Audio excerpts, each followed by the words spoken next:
Bịt mẹ té con nhỉ là chỉ chia cái tuần tròn chọc bự đấy không nó.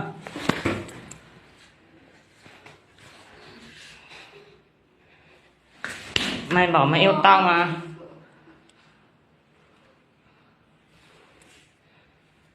Nhiều chỉ tụ ấy chỉ bóc vào chơi nè. Hú mày một cháu có chỉ tê nè.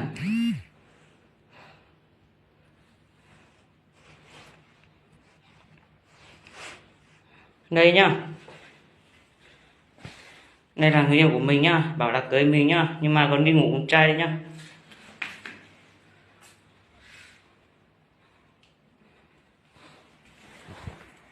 Con là đồ nằm mà có thì không nó lẩu đấy. Đó. Đó. Nhiều cũng chỉ tuổi của một bao rồi. Su chứ muốn à. Đi bao thì có tụi con tròn tròn bơ của tết tua. Cũng máy có thể chỉ tên à.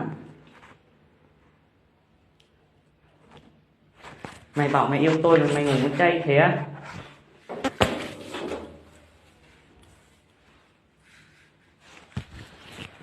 Xin không làm mũi cho xích thả nè. Cũng chỉ trong ra xích tụi đồng cao rồi giả co nè. Hay tôi thầy vua chỉ muốn tròn cho bơ nó.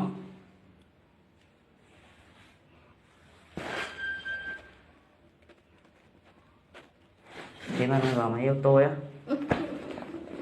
Bỏ tôi ra đi. Ngủ cũng chay cả đêm này không sướng mà bây giờ tao đến và bắt tao à?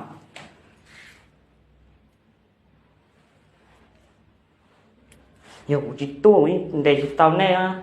Con như một đế à. Mày là thua. Thầy này nó tỉ nè ha. Bảo của tao chả có của tôi hai của tôi cao đó. Thôi chị tao nói. Thầy nó tỉ nè ha. Bố mày nẹo này lâu lắm rồi á. Thầy này. Của tôi hai của tôi cao của tao hai to. Thầy nó tỉ à. Sao nó tỉ.